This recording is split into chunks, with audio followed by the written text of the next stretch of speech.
Good day, grade 12, and welcome to Matriekklas. Today, my focus with you will be on English First Edition language and most importantly, your paper 3 examination. But in the previous session, you have seen our focus on the essay writing, and today's focus is only on the transactional writing. Okay, so we'll merely just focus on the transactional writing. So, we look at this question paper and we understand that it's 100 marks. Okay, and it counts 25% towards your final examination. You should manage your time wisely, be prepared for the paper, and most importantly, especially in these aspects we're going to discuss today, your longer transactional writing and the shorter transactional writing, be prepared. You need to know your formats and then stick to what you know. Okay? If you are not comfortable with a certain question, do not respond to that question because you think the topic is nice. Right? As students, you tend to say, the topic is nice, I'm going to do this one, or it wasn't very nice. Stick to a format which you know. But what is important, you need to study all your formats because you don't know what is going to be asked in the examination. Okay? Then most importantly, think before you ink, make use of your imagination, and then, this is your last question paper. Ensure that this is your best question paper.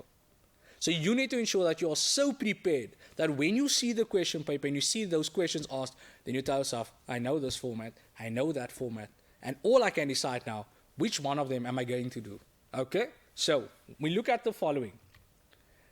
Transactional writing, 50 marks. 50 marks. Your essay itself was 50 marks. Transactional writing, which is section B and section C, also 50 marks. Let's look at the respective two.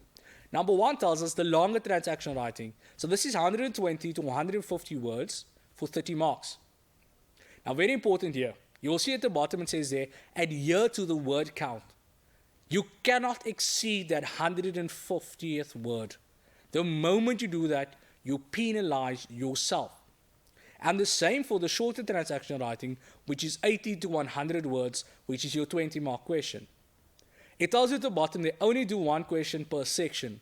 Now we found grade 12, when it comes to the national marking, that students rather respond to 2 questions in section B and then only do nothing in section C. We forget. Why? You confuse the home language with the first additional language. Ensure that for FAL, right, you do one essay, one section B piece, one section C piece, 50, 30, 20. That's all you need to do, okay? Then, most importantly, and I cannot emphasize this enough, choose one that you are familiar with. Choose one which you would know to respond. Choose one you know the format of. Now, the focus for today is basically just discussing the format, okay? And the format should, what I call, when I teach my learners, I tell them, becomes your checklist. Okay, that's all we're going to focus on, and the how to respond to that particular question. So, in front of you, you see FAD. What do I mean by FAD? So, let's look at FAD. Okay, so I've got my F, my A, R, and T. Ladies and gentlemen, you need to FAD. And I don't mean this literally. In your examination, you need to FAD. Okay? And this acronym is going to help you, especially in section B and C. So let's look at FAD. What does my F mean? It means format. This tells me I need to know my format. So for my particular question I'm going to respond to, if I know my format, which is familiar to me, I can respond to it. Okay? I cannot select something I don't know the format of. Right. The A tells us audience. I need to know my audience. Okay? So, to whom is this text addressed? Who is going to read this text? Okay? That's important there. Then, my R, register. So, is my register formal or informal? And that also has to do with my format. And then lastly, my tone. Is it going to be serious? Can I bring in some humor? So this aspect here, I'm going to utilize to ensure I answer section B and C. So if you get into examination, you need to know you must FAD and understand the acronym. So you can ask yourself the question, do I know my format? Do I know who I'm writing to, my audience? Do I know the register, right? Is it formal or informal? And you see, very important here, audience and register go together. The moment I can identify who I'm writing this to, I'll be able to know whether it's formal or informal. And then lastly, my tone. So, always remember to FAD, and I know it might sound amusing to you right now, but please don't literally go and FAD in the examination. Just utilize this to answer the question. Okay, so we look at, most importantly, firstly, our letters. So in front of you, you see two different formats. One which speaks to the friendly or informal letter, and the other to the formal letter. Now, very important, there is no guarantee which will be asked. Okay? Now, your formal letter could be your letter to the press, it could be a letter to the editor, it could be a letter of complaint, a letter of appreciation. There are many types of formal letters that can be written. Right? Then we've got your friendly letter, which could be addressed to a friend, a family member. Okay? So, let's look at the respective two. Okay? So, we look at the following.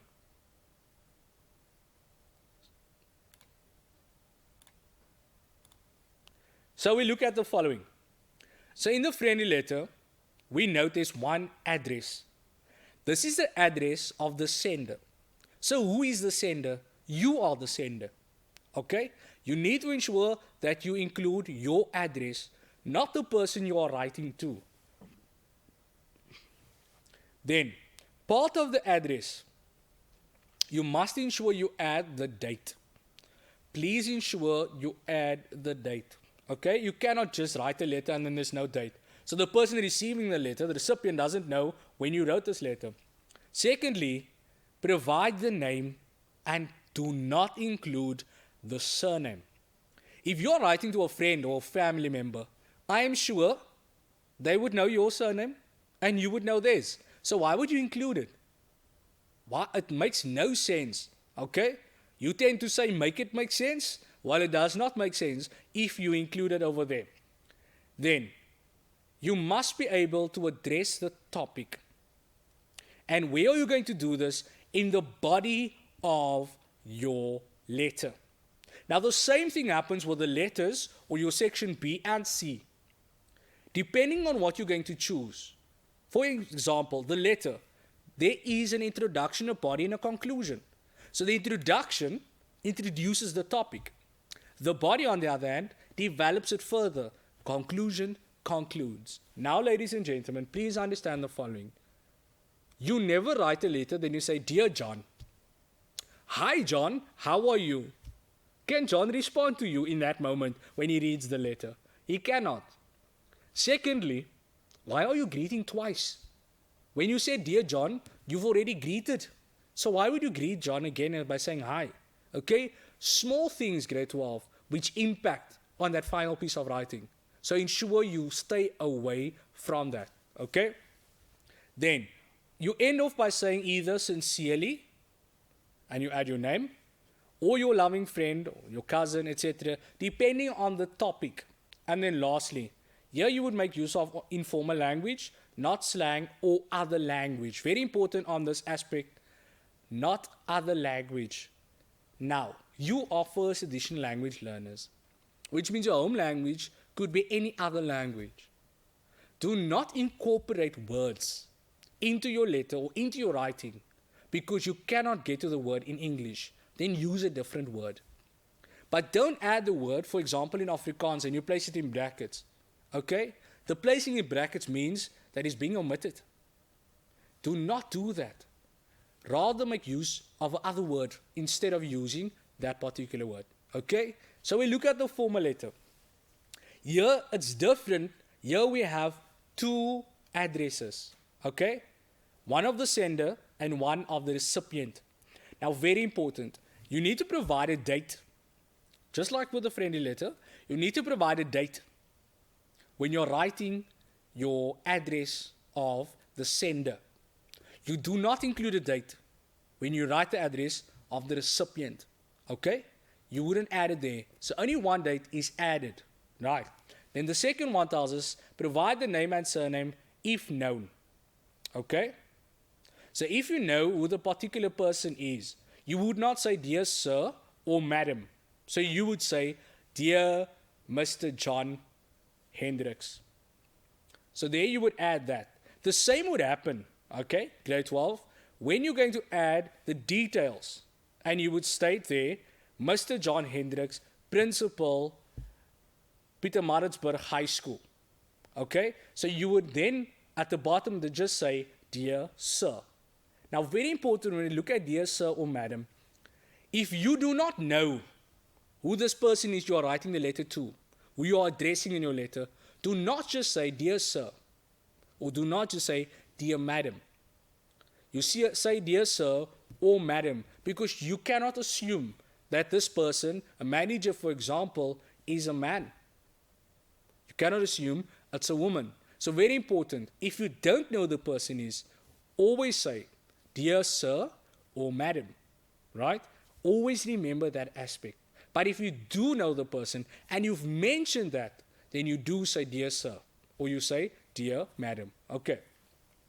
And then you address the topic obviously through your letter in the body. You end off with yours faithfully or yours sincerely. Now yours sincerely grade 12 is only used when you know the person you are addressing. And then most importantly, always use formal language. Now very important, if I think to myself, I'm going to write a letter to the principal, okay, of my school. So I'm going to write the following. So I write down the address. So I stay in 5 Long Street. And I'm sure a lot of us, we've heard of 5 Long Street before, right? So now I say 5 Long Street, Brackenfell, 7560. That's my address. Now I add the date, and today is the 11th of June 2022. I leave open a line, then I would start over here. Okay, so now I start, and I need to provide the details of the recipient. So I'm writing to the principal. Okay, I know the principal, so I would say there, Mr. D. Hendricks, right? And I'm going to add the name of the school. I can also state here, principal.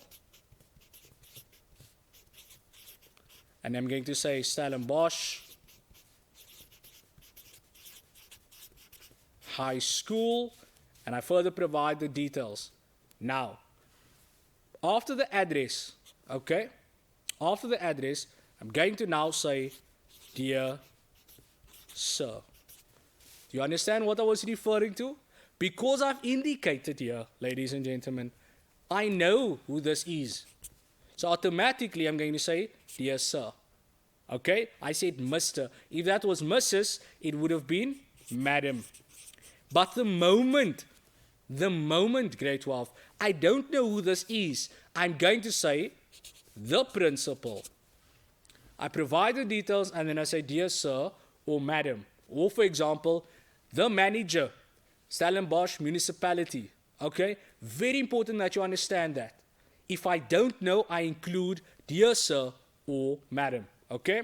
Very important. And then I note, always make use of formal language. Now, one aspect over here, which must be added after I have provided my salutation, which is my greeting. And that is what we call subject line. Okay? So I've got a subject line. Now, what does a subject line provide in letter? It provides, grade 12, information, right, to the reader. Which means, whatever I state on my subject line after I've provided my greeting, that is what my letter is about. Where am I going to find this? In my topic. So I'm going to provide a subject line which has to do why I'm writing this particular letter to the principal. So say for example, it is an application. So I would say application for position of prefect.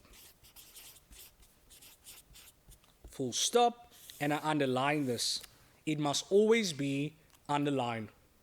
Okay? As simple as that. What did I provide? I provided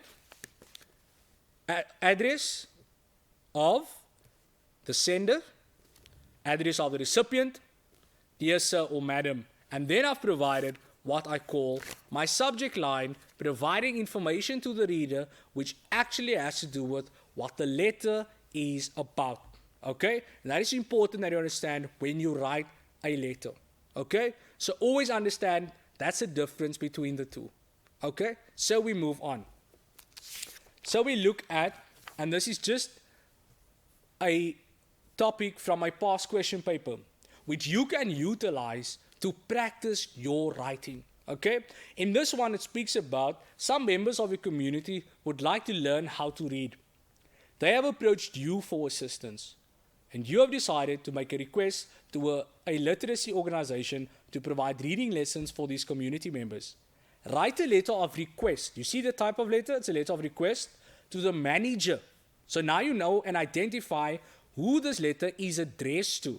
Okay? So write a letter to the manager of the literacy organization and provide reasons why these community members should be given reading lessons. Now, if I speak of analyzing when it comes to essays, I must do exactly the same when it comes to my transactional writing. So what must I identify here?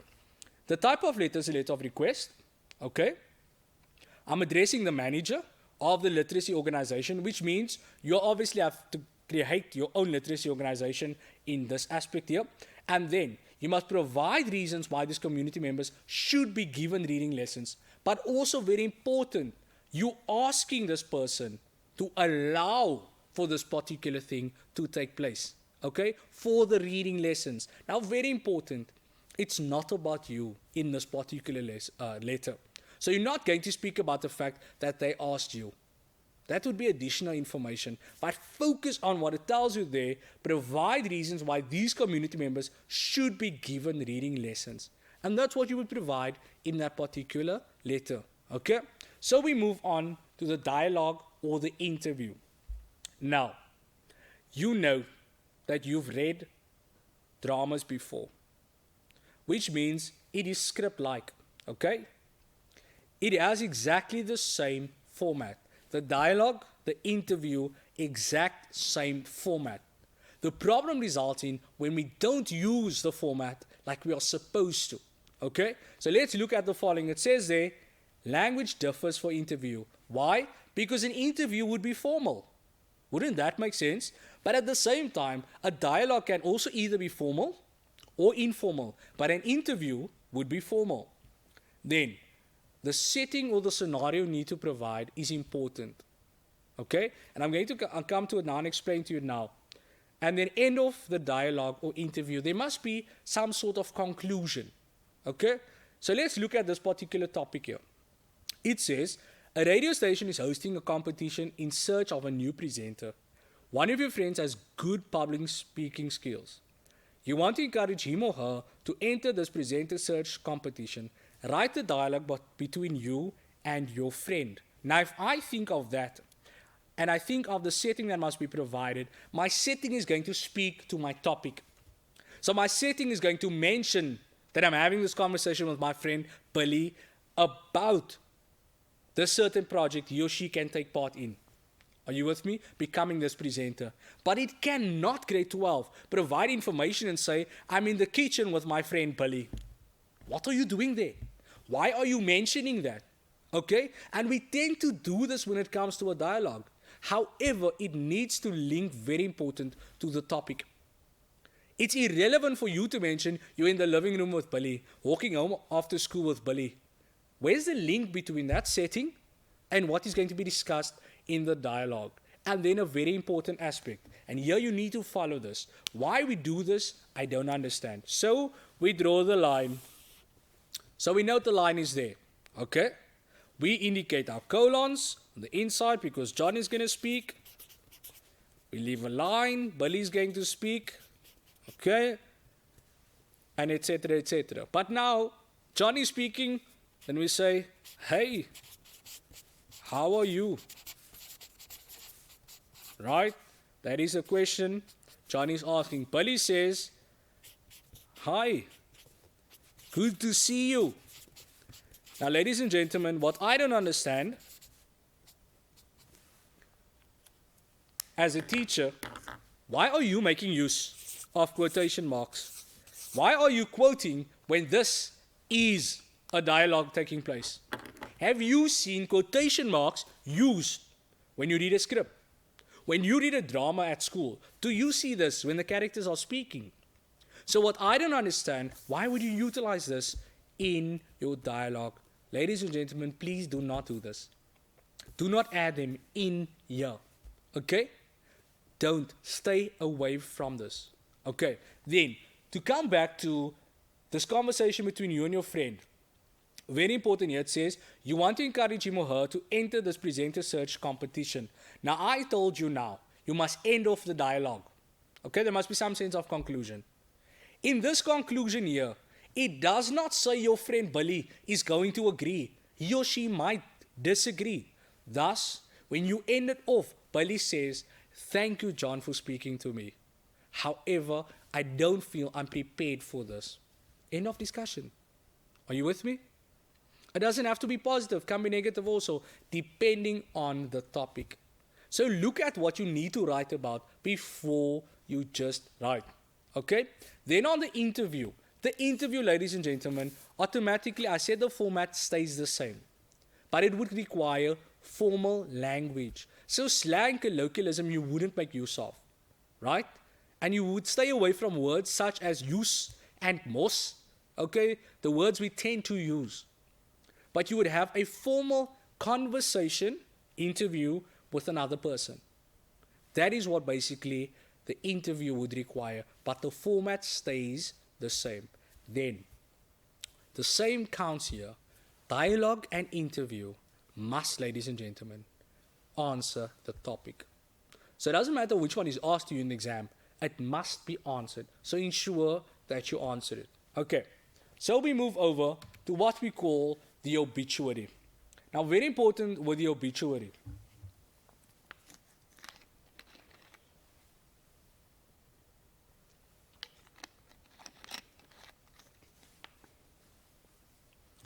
When you do the obituary, you must understand you are informing of the death. It's not a eulogy. Okay? A eulogy is the one that we read at the funeral. Right? Make sense now?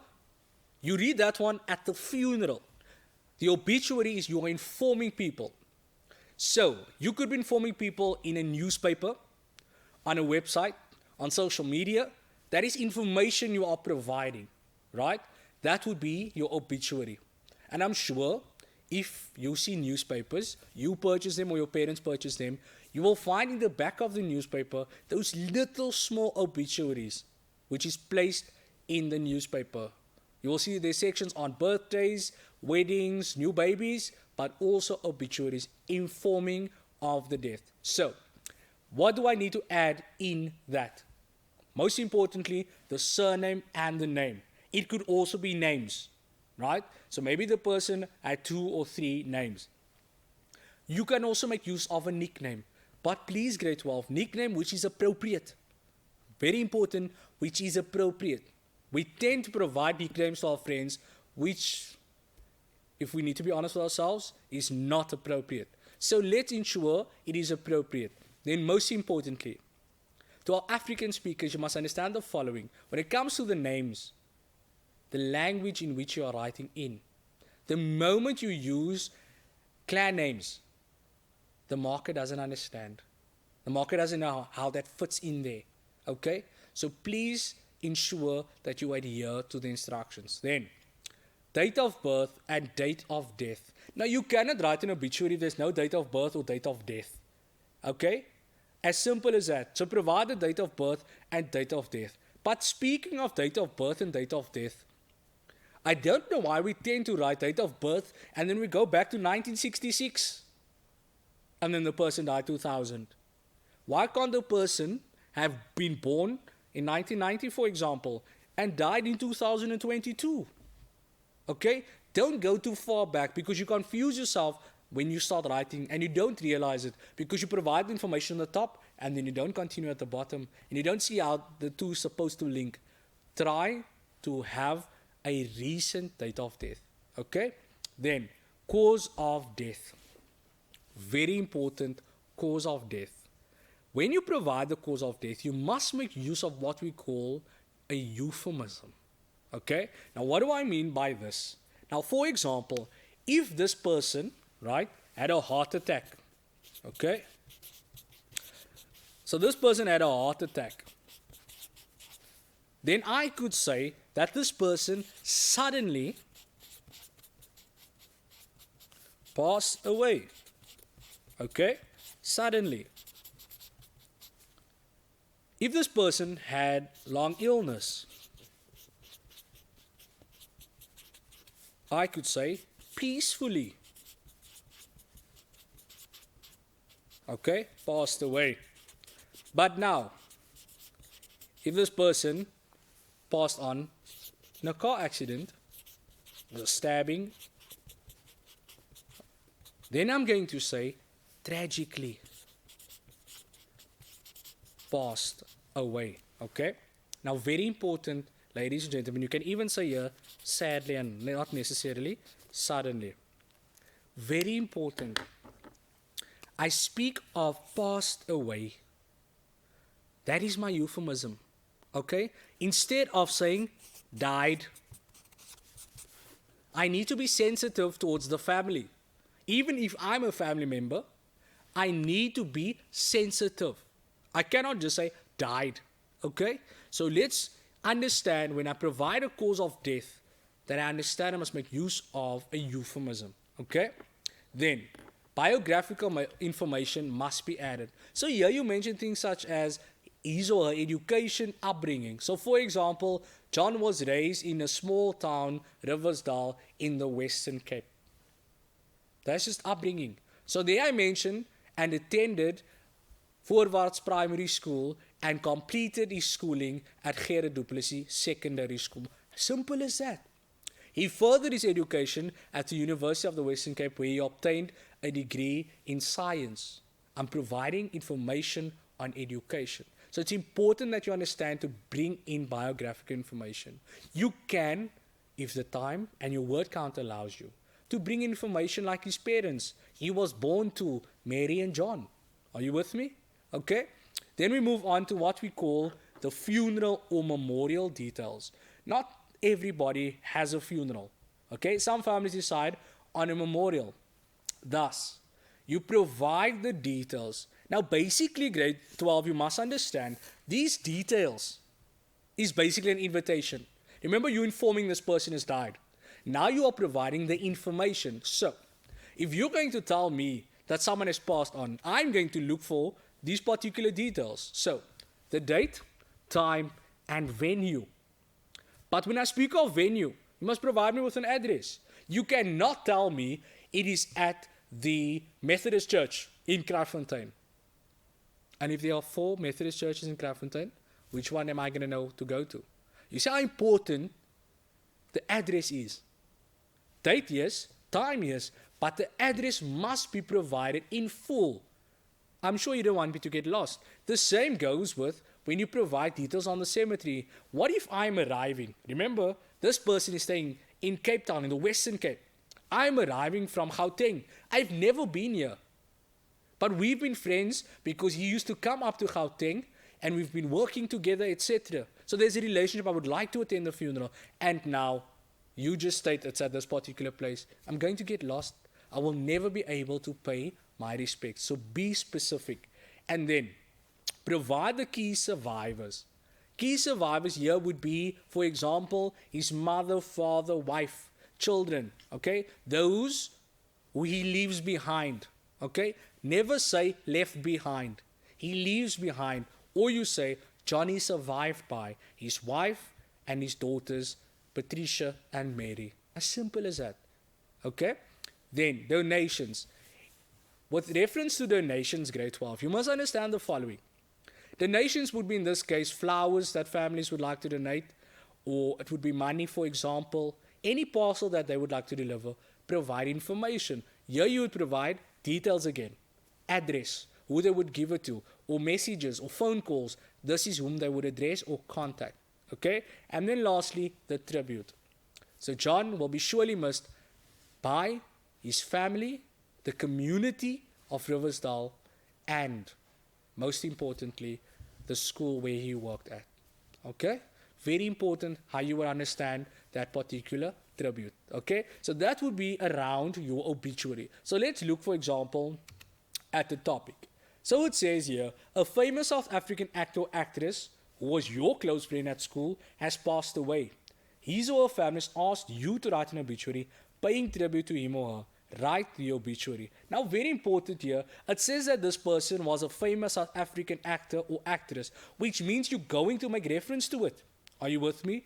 But, very important, you never speak of I. I am going to miss. I'm going to miss this. When we were at school, we did this. Are you with me?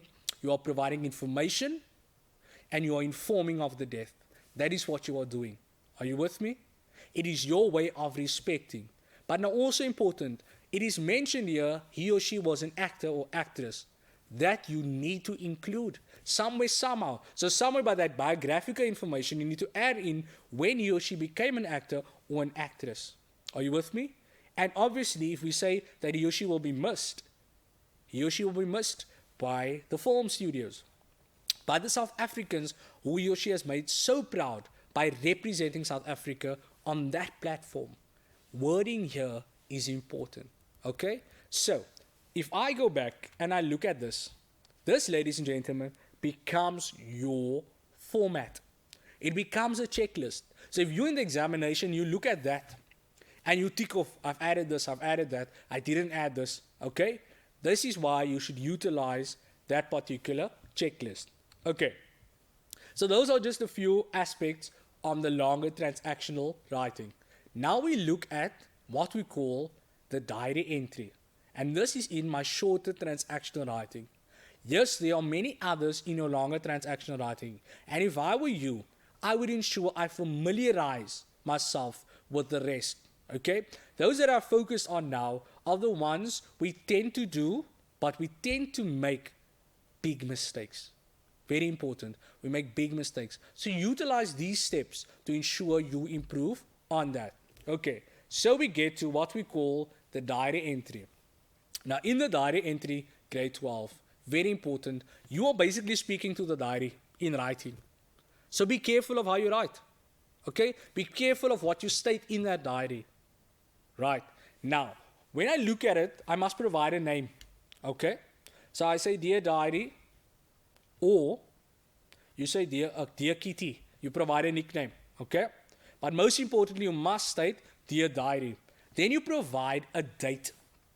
Now, we'll come now to when we speak about a date. Okay?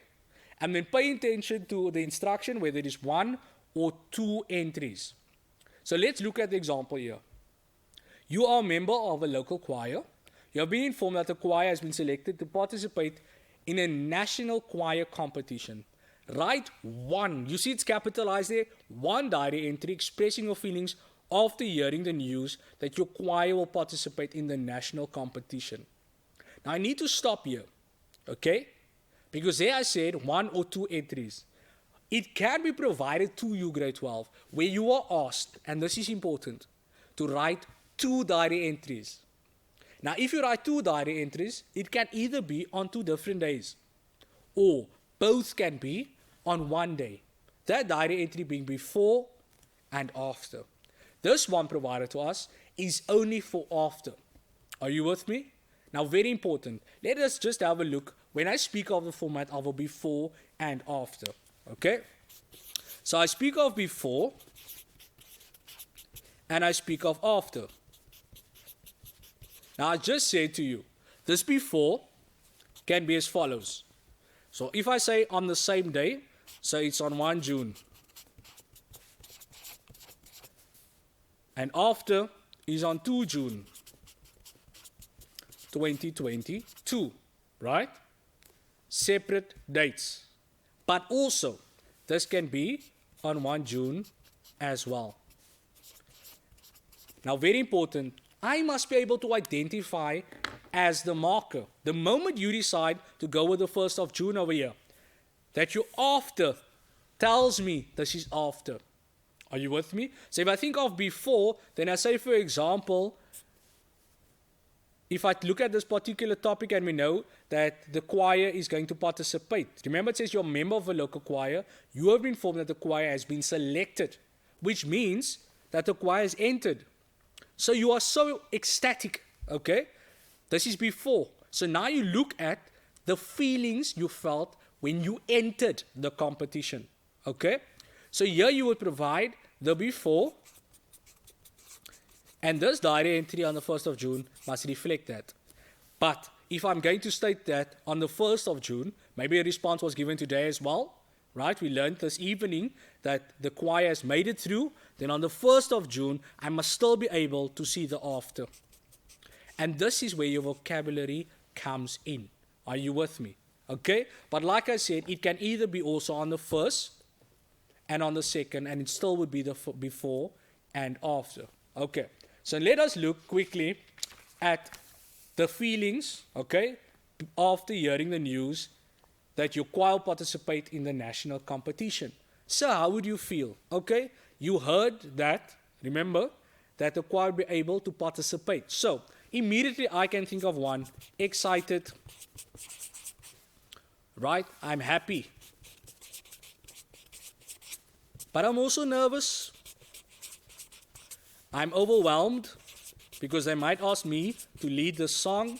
Okay, these are just 4 emotions, 4 feelings. Now just imagine about how many you could list the moment you prepare for this question paper. So take your time and look at past papers to practice, practice, and practice. The diary entry grade 12 is your easiest question in section C. But now very important, one aspect, it must be written in 80 to 100 words. Now, understand one thing. If I'm going to speak about the before, okay, and after, then automatically before and after is 80 to 100 words combined, not separate, okay? Together, it should be 80 to 100 words. Not before is 80 and after is 80. Together, it should be 80 to 100 words, okay? Right, so we move on to what we call the instructions or directions. Right? So here it tells you follow the topic or instruction. It has to be clear and concise. It has to make sense. And then provide it in a logical manner. Provide logical instructions or directions. Okay? So if I look at instruction here, your grandparent is ill and you have been taking care of him or her. You have to attend a function in another town. Your neighbor has agreed to take care of your grandparent while you're away for 2 days. Write down a set of instructions for your neighbor to follow when caring for your grandparent. This is very easy, simple, grade 12. So all you need to do, you list. So the first one, for example, after breakfast, ensure he takes his tablets. You will find it at this spot. After breakfast, allow him, or after taking the tablets, allow him to take a bath. Those are the things you would provide. But it should make sense. It should be in a particular order. Also important to keep your grandfather in his particular routine. Okay, now if it is directions, exactly the same thing. It needs to make sense. You cannot tell me, walk down the street, turn left, you will see a peach house. What if there are 5 peach houses? I'm going to get lost. Okay? Or for example, you tell me, walk down the road, you will see a blue container. Okay? Now there's a blue container on the left and on the right. How am I going to know where to go? You see how important it is to provide the correct information and that it is logical. Okay? And then lastly, the invitation. Now, if I'm going to write an invitation, it means I'm inviting people. So, I must provide correct and logical details as per the topic. The reader should be able to identify the type of event. This is very important. They should know where they are going to. Okay? Provide the date, time, and venue. Like I said earlier when we speak of a venue, when I spoke about the obituary, add the address. It's important that the address is provided. Okay? So here's just an example. It says you have decided to organize a reunion for your family members who live in different parts of the country. Write out an invitation card that you will send to your family members. Note, do not include illustrations or drawings. Don't draw. Okay? Don't add flowers and whatever you want to. Focus on the information. You're inviting the family. So what is the event? It's a reunion. Your invitation needs to speak to that. Okay? And then you provide the necessary information. Okay? These are grade 12 basic steps you need to utilize. Okay? Basic steps. Utilize them to prepare for your examination. You can only ensure you get good marks for paper 3 if you practice them. You can only ensure you are going to get good marks if you know your formats. I spoke of FAD. If I forget FAD, then automatically means I'm going to forget everything that is important for this question paper. Thus, utilize these steps and ensure that you are thoroughly prepared for this question paper to ensure you get a good grade. All of the best with the examinations. I hope you will be successful, but I also hope you will get the grades you're going to work so hard for. All of the best, and may you be successful. Thank you.